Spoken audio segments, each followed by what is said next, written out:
जब मुस्लिम प्रमाणों का खंडन नहीं कर पाते हैं तो खिसिया कर गालियाँ देने लगते हैं या हमारे धर्म ग्रंथों का अपमान करने के लिए उनके अश्लील अर्थ निकालने लगते हैं। क्योंकि जैसे जैसे लोगों को इस्लाम की असलियत का पता होने लगा है तो कई मुस्लिम फेसबुक या वीडियोस के माध्यम से हिंदुओं को भ्रमित करने में लग गए हैं। अभी तक तो यह लोग शिवलिंग के बारे में अश्लील बातें फैलाते आए हैं, लेकिन अब इनमें इतनी दुष्टता बढ़ गई है कि किसी ने गायत्री मंत्र का भी अश्लील अर्थ कर दिया। इस वीडियो के माध्यम से हम इन मुल्ला जर्जिस के चमचों को ऐसी बात दिखाऊंगा कि ये लोग किसी भी धर्म का मजाक उड़ाने के लायक नहीं बचेंगे। इस वीडियो का मुख्य विषय है कि अल्लाह की फुर्ज है। अरबी शब्द फुर्ज का हिंदी में अर्थ योनि, भग या स्त्री जननांग होता है, जिसे अंग्रेजी में पुसी या वेजाइना कहते हैं। किसी को भी पता नहीं था कि अल्लाह की योनि भी है। बड़े बड़े विद्वानों का भी इस हदीस पर ध्यान नहीं पड़ा, लेकिन बहुत दिनों के कठिन परिश्रमों के बाद मुझे कुछ ऐसी हदीसें मिली जिसमें अल्लाह के फुर्ज यानी योनि का प्रमाण मिलता है। सुन्नी मुस्लिमों की हदीस की किताब का पूरा नाम रियाजुस्सालिहीन है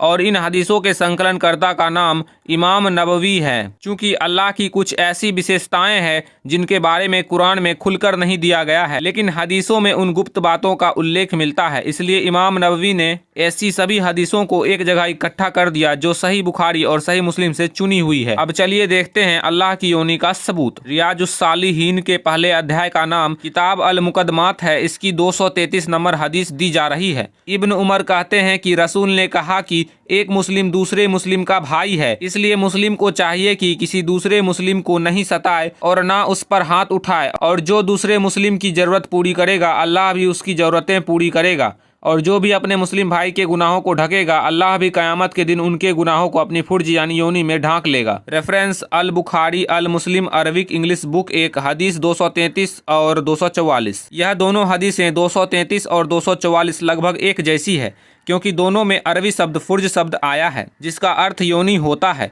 यहाँ पर एक प्रश्न उठता है कि जब मुसलमान इतने औरतबाज हैं तो जन्नत के फरिश्ते कितने अय्यास होंगे, और जन्नत में हूरें भी है, ऊपर से जन्नत में किसी से भी सहवास करने की छूट है, और मुसलमान तो कयामत की रात को जन्नत जाएंगे, तो जन्नत में फरिश्ते और हूरों के सहवास से बच्चे क्यों नहीं पैदा होते? तो इसका जवाब है कि फरिश्ते स्त्रियां हैं और अल्लाह की खुद फुर्ज यानी योनि है, तो बच्चे कैसे होंगे? मौलानाओं से निवेदन है कि इस हदीस को गलत साबित करे, नहीं तो सब के सब अपने अल्लाह की फुर्ज में जाकर छुप जाएं।